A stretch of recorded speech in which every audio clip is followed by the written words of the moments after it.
Okay, hi, and welcome everyone to this brand new episode of the Lean on Ayurveda podcast. Today we have a very special guest coming to talk to us. I'm really excited to welcome Osi Mizrahi. I hope I'm saying this right. You're saying it perfect.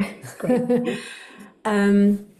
And Aussie has a very deep and beautiful connection to the world of Ayurveda, and in particular, through that angle of beauty, ritual, and self love. So I'm really, really excited for our conversation today because I think it has the potential to change quite a lot of to kind of usher in quite a lot of shifts in mindset when it comes to feminine rituals of beauty and self-compassion and anchoring that beauty into our everyday lives so that we can come back to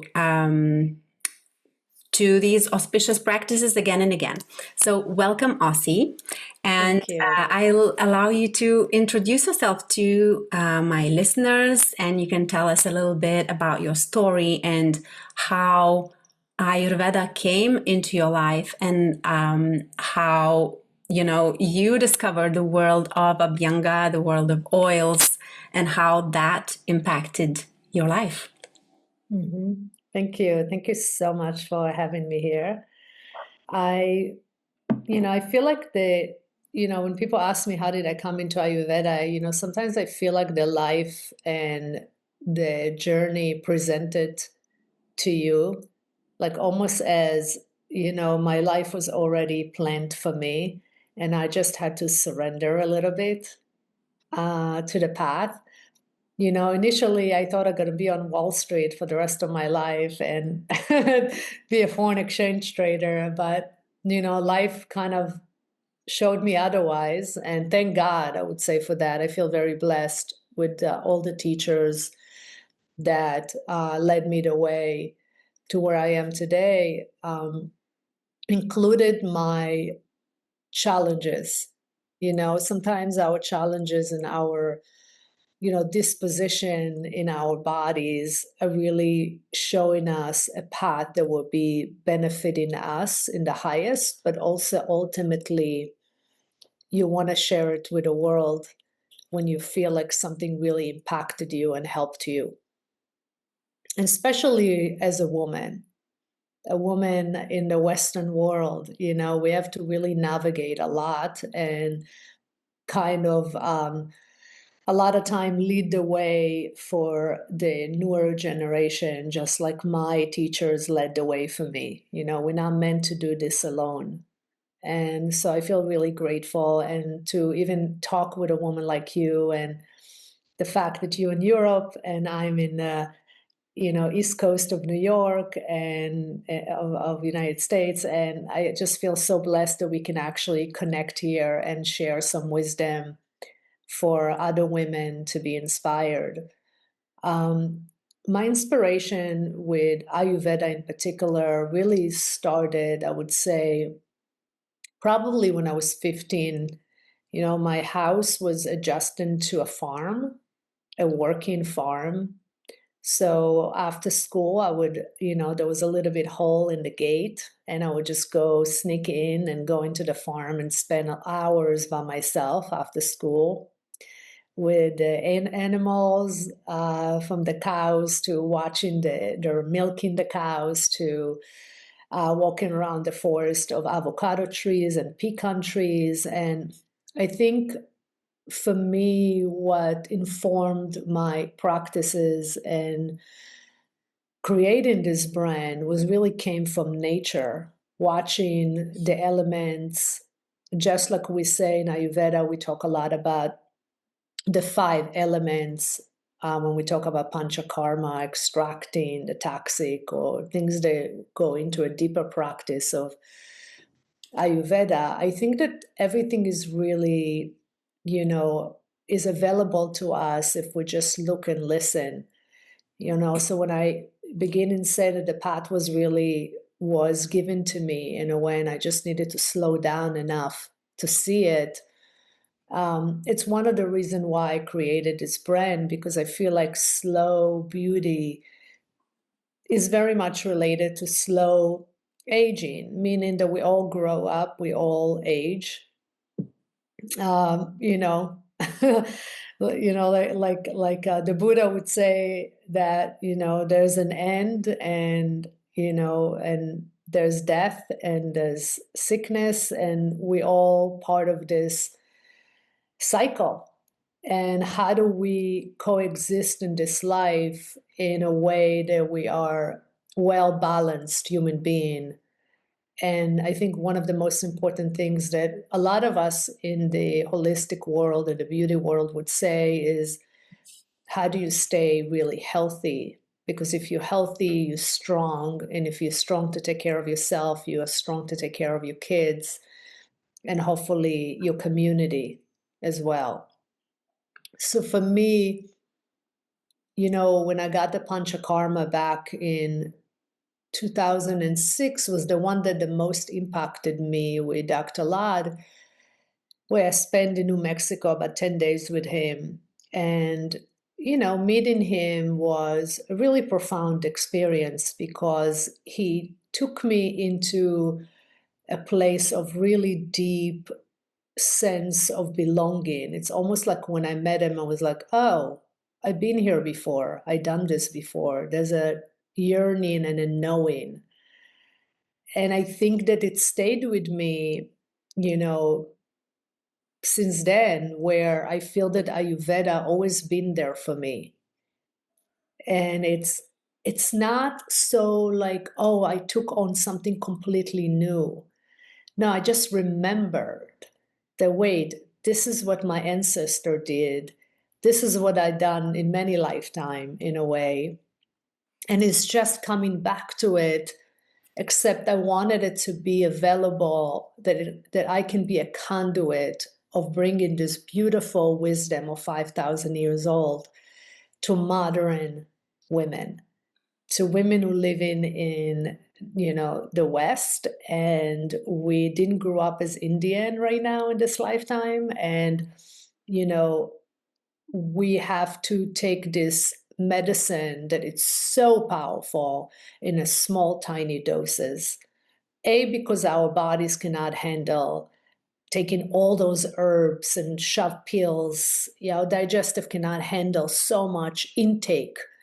So I really do believe that introducing it to the West in a very small doses, like something like me and you discussed before about abhyanga, self-oil, self-love, oiling the body.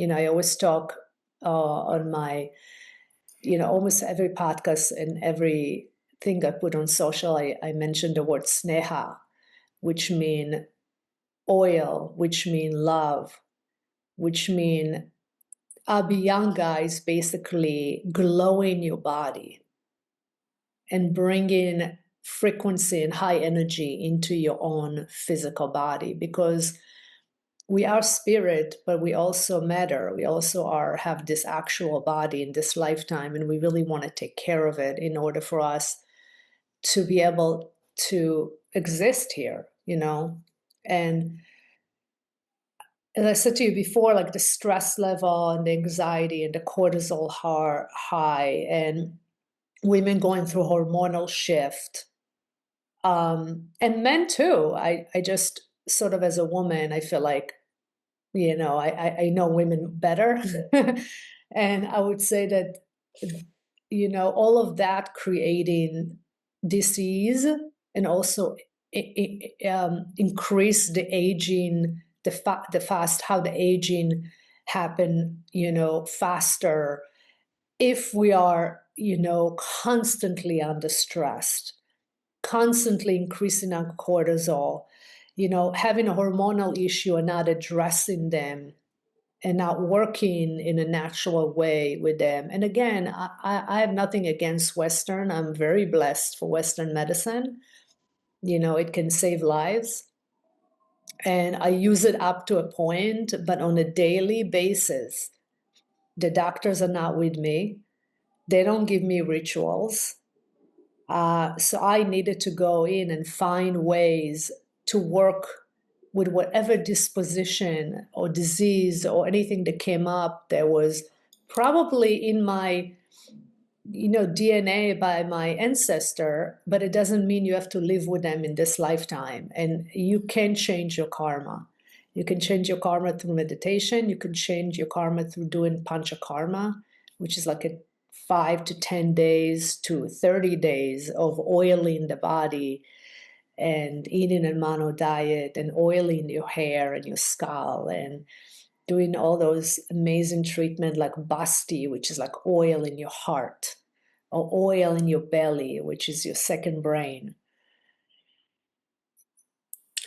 Yeah, wow, so much there. I was just, for those of you who will not be watching the video, because this will mostly be audio format, I was nodding along a lot of the times and smiling because some parts of your story, they resonate with me so much. Like, when you share that when Ayurveda came to you, there was a knowing for you that this feels familiar. For me, it was a very similar experience. I came across Ayurveda through a podcast about 8 years ago. And when I listened to it, I also had this feeling like I already knew all of this on some level, So it's really interesting how sometimes, like, we might find it later in life. For you, it came earlier. I think you said at 15. That's very early. Yeah. For me, it found me later. But that knowing that you shared, that really feels familiar. And I also really appreciate, when you say, like, bringing the medicine in small doses, right? This is where the ritual comes in. I feel like it can be such a powerful antidote for, today's fragmented living, because we did choose, like, our souls did choose to be here at this time in this, in this place in the world and not someplace else. So it is part of our karma to deal with whatever is presented to us. But it's beautiful if we can cultivate that antidote for, self-love and compassion and beauty. Speaking of beauty, in what ways do you feel that beauty rituals can be an antidote in today's society of stress and overwhelm and overachievement and all these things that I think many of us are tired from? I just got off 5 days of Shishin, which is a Zen meditation practice. And I've done meditation for 25 years. And I would say that the Zen and the Shishin in particular, it was a very rigorous practice. But one of the days, it felt very masculine to me at time. I don't mind the stillness and the silence and the quiet and hours of sitting. That was an issue. My body was able to sit for hours. It was in between, you get work period. And the work period felt like, and we had a lot of men in the group, the work period, it felt so rigorous and so masculine. And at one point, I noticed that throughout my Shishin practice was I was negotiating space the whole time. My whole practice was I want space. I need space. And I think by the third day, the monk kind of started to get to know me. And she brought a Dharma and she was saying that even the Buddha, he starved himself, he didn't eat. He did such a vigorous practices. But then one day realized, wait, I can actually indulge and enjoy food. And for me, when she said it, it was like a moment that he felt that as a woman, we feel sensual. That a moment that we feel we beautify in ourselves. And I look in the mirror and I was like, oh, I actually like myself this morning. I love my skin and my face, look at my smile. And you actually can admire yourself. And so my point is that beautifying is very important. And there's 5,000 years old stories of the Queen of Egypt beautifying herself. And she used castor oil around her eyebrows and around her hairline so her hair stay luscious. And it was important, right? They used like all kind of colors on their cheeks, and they would put jewelry on their noses and things like that. Think about it. This is again, just like how old Ayurveda is. Yeah, Women always and wanted to be it's beautified. also written into the four purusharthas, right? Kama, pleasure, is one of the four aims of life of a human being, right? So it's one of the things that we naturally seek. So that sometimes I feel so important to remember in this world that can be very dry, very Yeah. practical, right? Of Yes. like getting things done. Yeah. And remembering how, surrendering into that karma, into that pleasure can make our days so much softer, so much sweeter, right?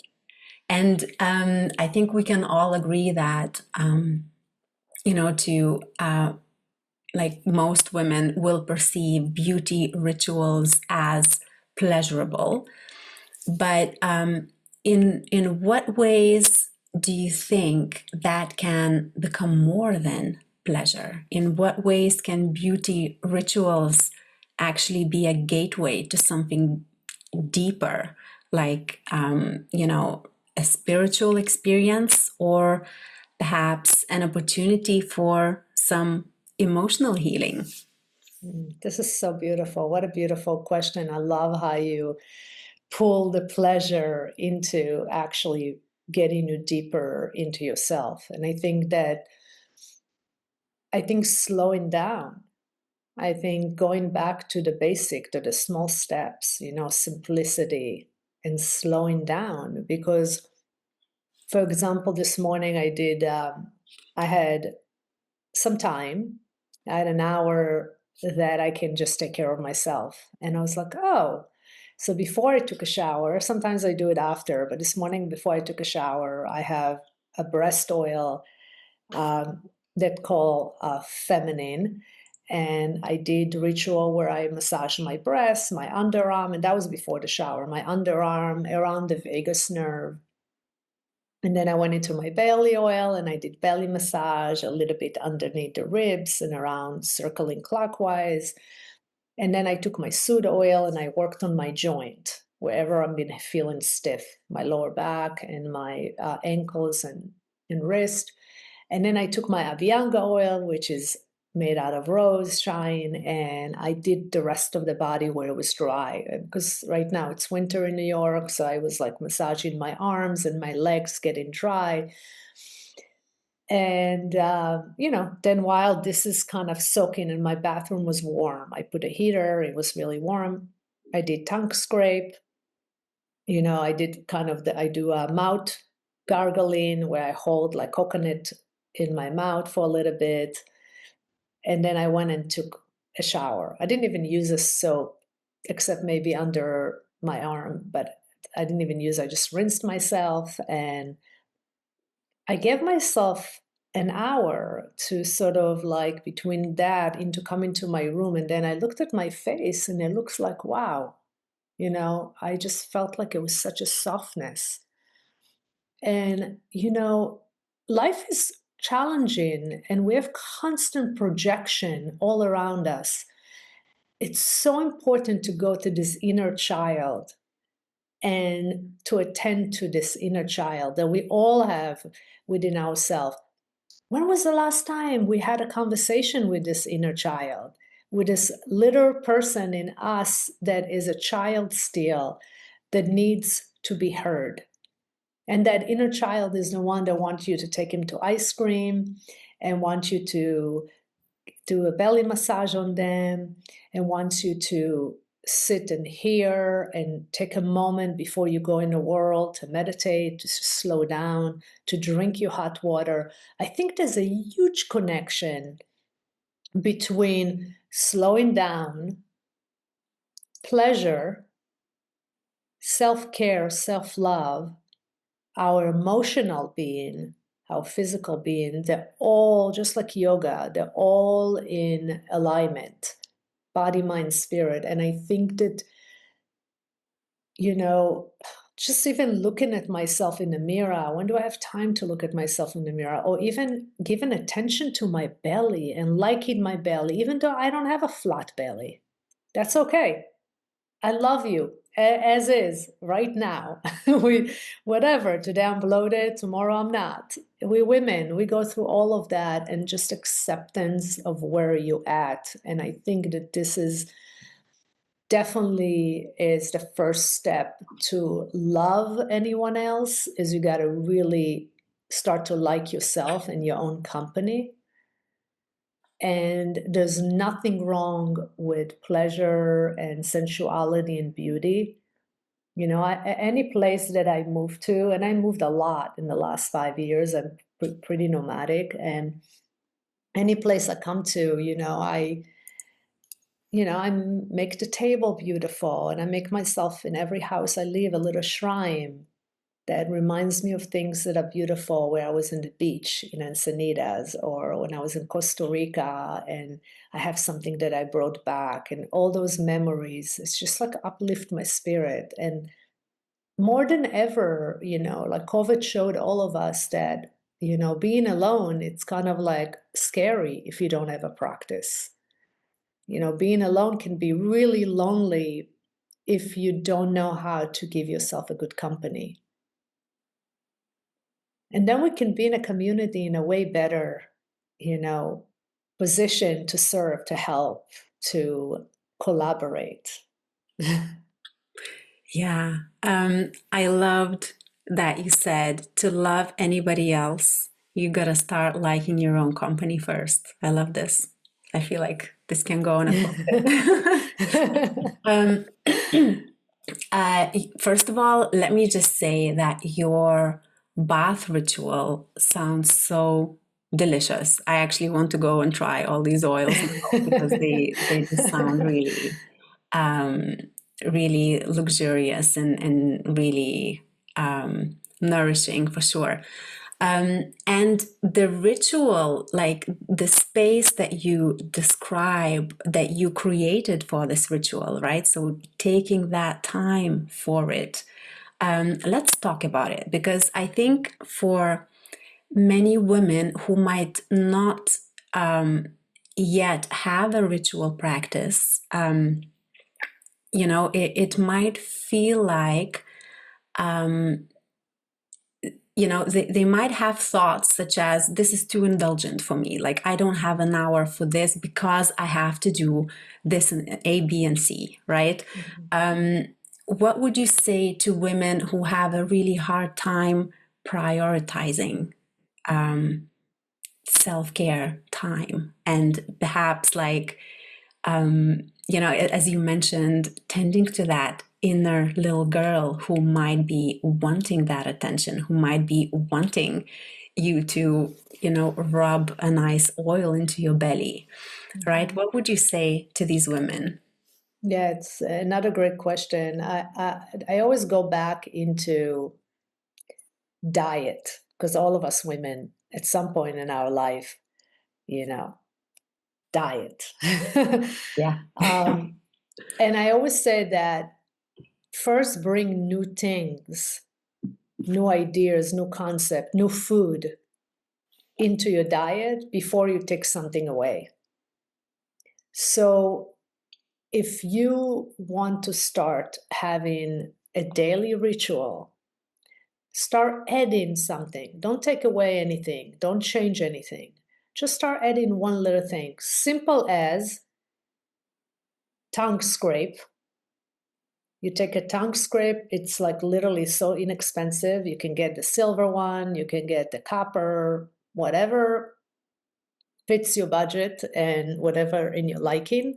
And you, first thing in the morning, I go in the bathroom and I do a tongue scrape, I wash my face, and then I put 2 drops on each nostril of the Nasia oil, which is like with eucalyptus, it wakes me up. And then I may go and just drink hot water after.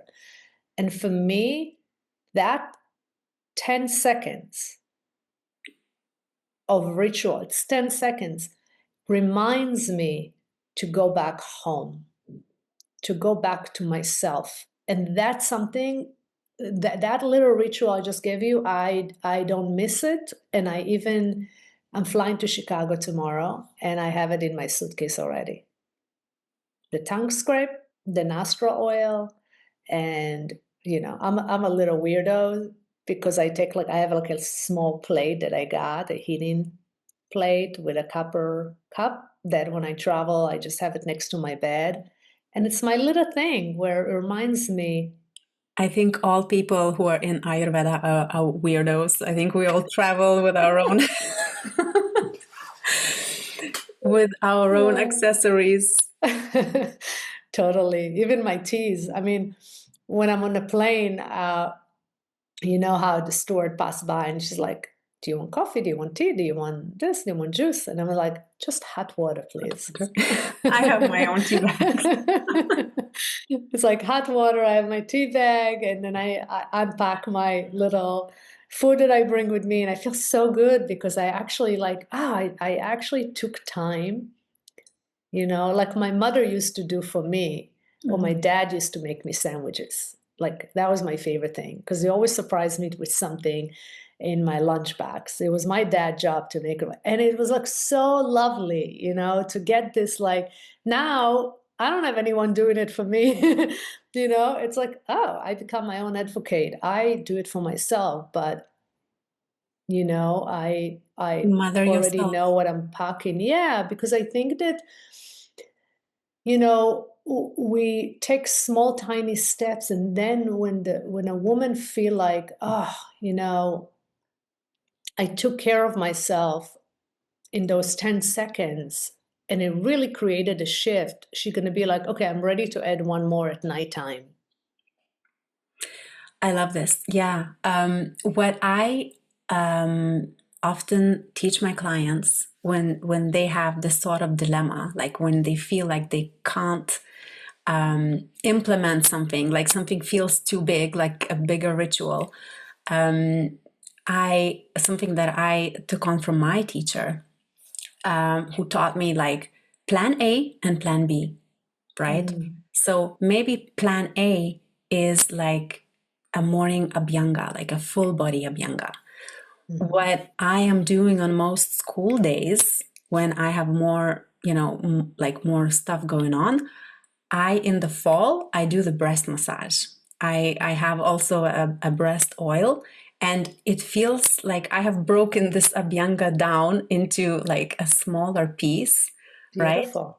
And then I'm still checking in, right? Because the ritual is about intention. It's about checking in, right? And it's what you said, like do a 10-second one.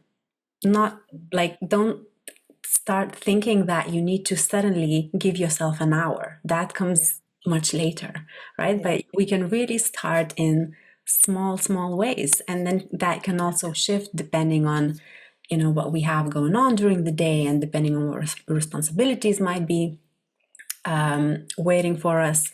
But indeed, some days we might just have 10 seconds in front of the mirror, but we can still make those 10 seconds count. As you say, they bring you home, right?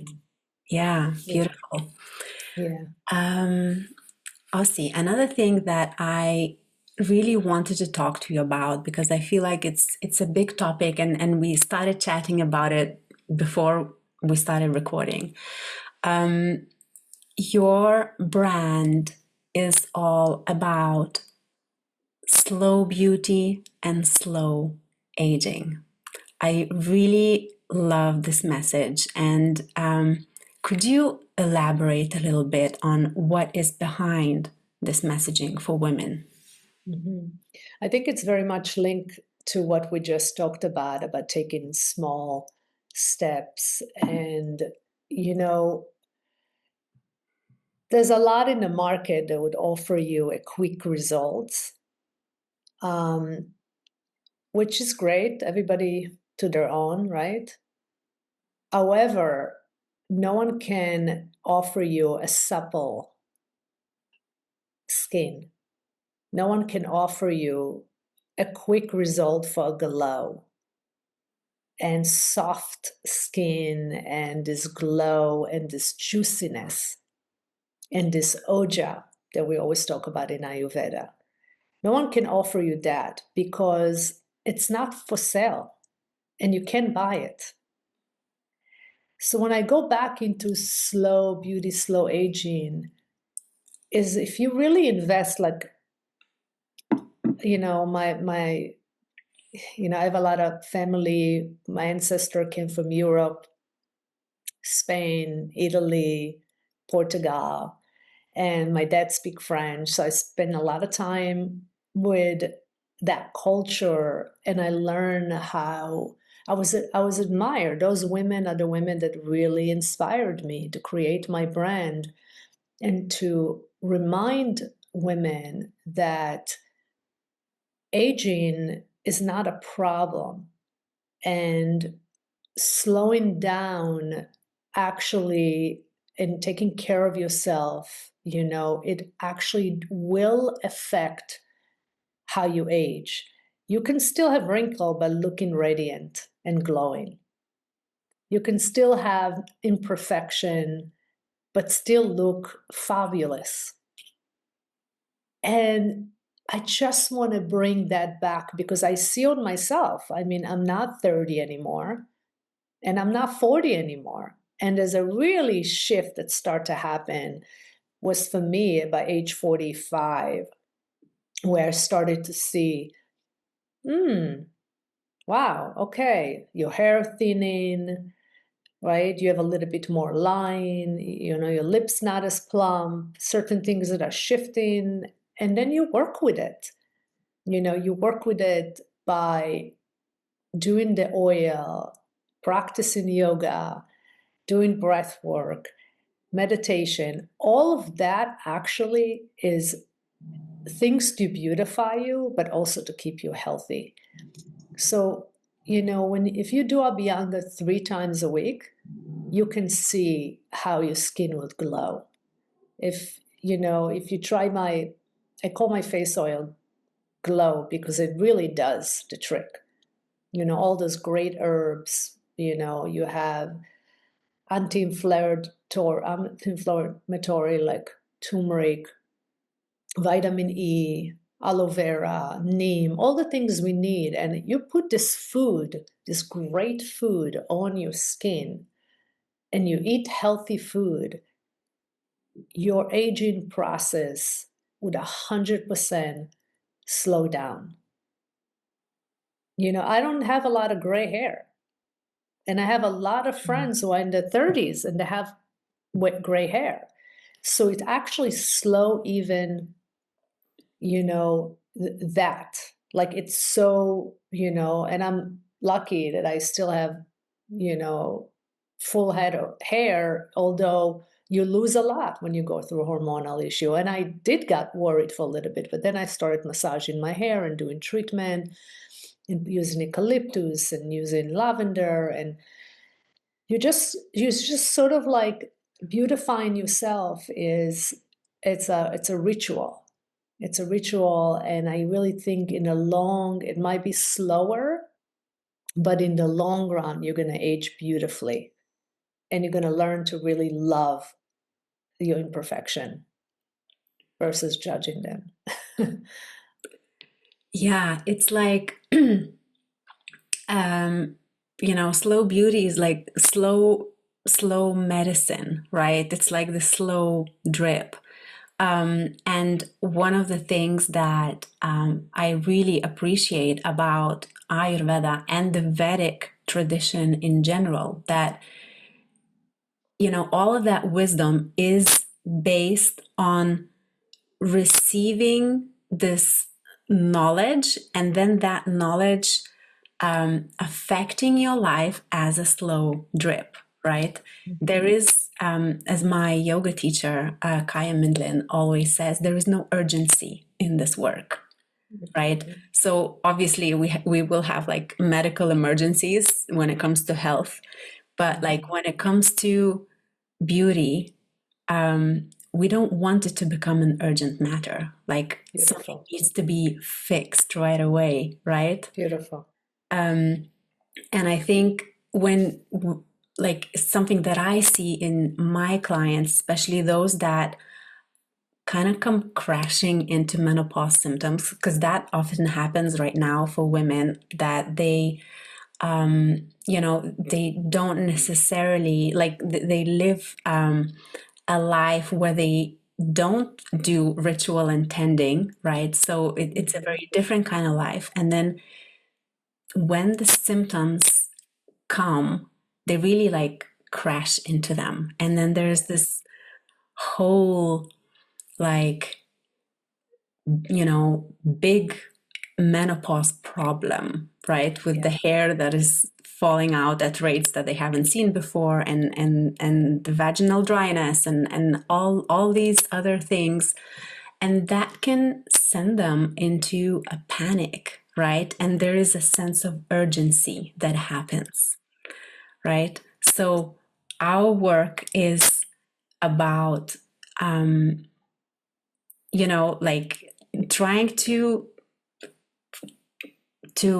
like soften that sense Yeah. of urgency, that all Yeah. of this needs to be fixed right now, Yeah. right? And Do you have any tips for women that might be experiencing this type of urgency when it yeah. comes to their beauty, let's say? Yeah. Yeah. I'm listening to you, and I first of all, I love how you bring in subjects that are can really help a lot of women. Like, we cannot forget that not everybody have the ability to, we were exposed to this for so many years, and we lucky. Yeah. But there are some women that are not exposed to the knowledge, and I would say that the first thing is start listening to when you go to work. Start listening to great podcasts that would feed you your knowledge with those information. So listening to good conversations that can inform you. So now you fit in the mind, and smart women, we like to have a stimulation of the intellect. We need that. So then you have that. And then the second thing is start researching products that can really resonate with you, the brand that resonate with you, if it's their sustainability, if it's organic, if it's clean beauty, and start bringing that into like conversation and finding out what out there for you to start your rituals. And some of them, it's not even an oil. Some of them, like I said, just start with a tongue scrape. That can, and I think I really do believe that the the stress, the amount of stress that we go throughout the day, month, year, is affecting us. And like you said, women will have a really hard impact when they start with menopause, a lot harder if they don't have a balanced dosha. And it's all coming to the balancing of our doshas. So when you get panchakarma And when you get abhyanga and shirodhara, the head treatment, the body treatment by a practitioner, they are gentle, they are slow. You're warming the oils and you turning, almost for me, it's like going back for being a baby. I remember getting those treatments and, and to jump ahead, Liz Taylor used to go to the Maharishi Institute, upstate New York, South Falls, I think, and she would get every season, twice a year, she would get panchakarma. And she would go in this particular one room that she likes to book.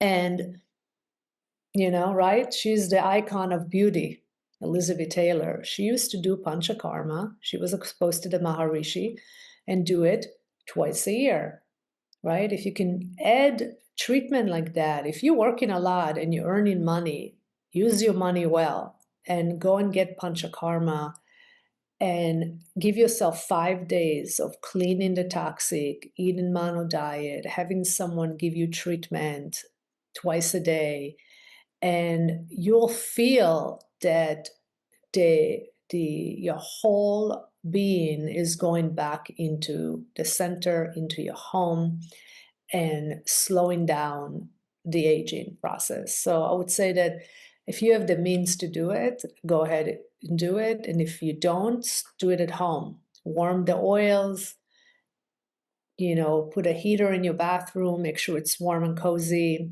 put a towel on the floor, your oils are warm, start massaging your belly, go take a bath. And that's a great way to go to sleep. Absolutely. That's, simple. Simple. Or, if you can't leave the home for whatever reason, like if you have kids or whatever, seasonal cleanses are a great way to kind of, mitigate some of that doshic buildup that happens naturally during various seasons in spring and Yes. fall. And I do them, by the way. So if any Wonderful. listeners want to join, the next one will be in March. I usually do them in March, in September. It's so important. Yeah. Mhm. Yeah, and Osi, can you tell us a little bit about the values of your brand? So we spoke about slow beauty and slow aging, and I wonder if like there is something else behind it that might give listeners like more of a flavor of the kind of products that you create. Is there some kind of like spiritual dimension behind any of the processes, like whether it's sourcing, whether it's actual blending of the herbs, making of the herbs, or packaging, like is there something special about your brand?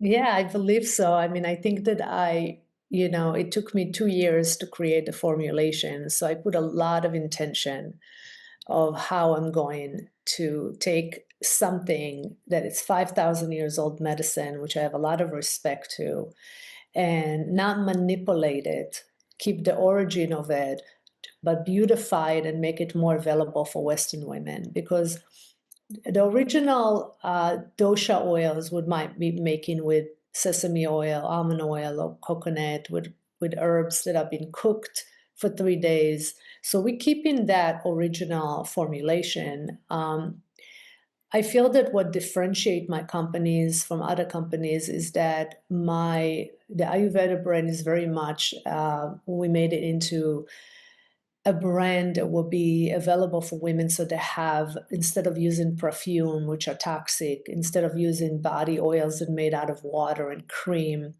they don't really penetrate or don't really do anything, but might even have toxin in them. So for me, what's the most important is that if I'm putting something on my skin or I'm eating something, I want it to be high grade and quality that you can eat it. Yeah. So literally, I'm not saying eat my oils, but you can eat them enough and it will be okay, because you basically drinking sesame oil or taking ashwagandha, right? So for me, what was really important is to make the original formulation of how Ayurveda is done, but also bring the element of what women need. And women can use more castor oil, women can use more ashwagandha, shadvari, right? We need those herbs, and in the forms of oil, and when you warm in the oils, you're opening up the medicine, and then you apply it to your skin, which is your biggest organ. You're not only making your skin supple and soft, and right, slowing the process of aging and wrinkles, you're also giving me medicine that will penetrate through the bones, the muscles, through my nervous system, through my thymus, through my pituitary. So you're really working here on a deeper layers that ultimately will affect your whole well-being, and therefore slow your aging process as well. Yes, absolutely. And also for the listeners that might not be familiar, skin is actually one of the seats of Vata, where Vata dosha lives. And so, when we work with the skin through the therapy of touch, whether that's by a professional or whether it's your own touch, we are actually soothing our Vata dosha, and we're working with the five vayus, because Vata circulates in the body in five different directions. So there's one going up, one going down. There is prana, the overall, there, and then they circulate as well to the extremities. And there's like a centrifugal direction as well. So Vata is moving in different ways around the body all the time. And so when we are using our hands and with that warm therapeutic oil, that has a very soothing and harmonizing effect for Vata. So excellent for everyone, but especially for those of us who have more Vata in them. That's me, by the way. or are working with a Vata imbalance, for sure. Yeah, and when you're going through hormonal shift, since we're talking a lot about women here, what happened is your Vata increase. And Vata is what the tendency of the disposition of Vata is to age faster. So someone with Vata constitution, which is a lot of us in the Western, if we don't have it in the high dose, we have it in the second. We all have Vata, and the older we get, the Vata will increase. It's just the nature thing. So if you really want to age well, you want to really balance your Vata. Otherwise, if you have so much Vata in your system, you're going to dry your bones. You're going to dry the lubrication, the joints, right? Because it's hair get thinner, getting whiter. So you really want to, that's why when we're talking about anti-aging and oiling, we really talking, me and you, something a little bit deeper. We're talking about our doshas. We're talking about what we were born with and how we shift through age, and how our dosha shift with age and with disposition. So it's so important to keep your Vata intact. Absolutely. Yeah. Beautiful. Well, thank you so much, Osi. Thank This has you. been such an interesting conversation. And I know that my listeners can benefit from 20% off your lovely products. So there's a discount code called LEANON20, LEANON20, which I will also put in the show notes together with the link to your website where listeners can check out your amazing oils. Thank you. Thank So you much. very much. And I also look forward to trying the oil sometime. Yes. Is there anything else that you want to say to the listeners? Anything you want to wish for Yeah, them? we're coming up with a subscription model, which means that you can get a box, and in the box, you're going to get tools to warm the oils. You can get a flannel uh, to put on the belly when you do the belly treatment for inflammation. You're going to get probably a tongue scrape, and you basically we're going to take you through an Ayurveda journey with us, and you can choose, and you will have a lot of options. But I think this is a great way to be introduced to Ayurveda and go on a journey with me where you can get videos and newsletters and information of how to do it step by step. Because what we're noticing is that people love the oils, but we really want to be, more than anything, educators, so people can continue their practices and their knowledge about Ayurveda. Sounds beautiful and sounds very dreamy, very ritual-like. Yes. Good. All right. Well, thank you very much for being here, Osi. And thank you to all the listeners for listening.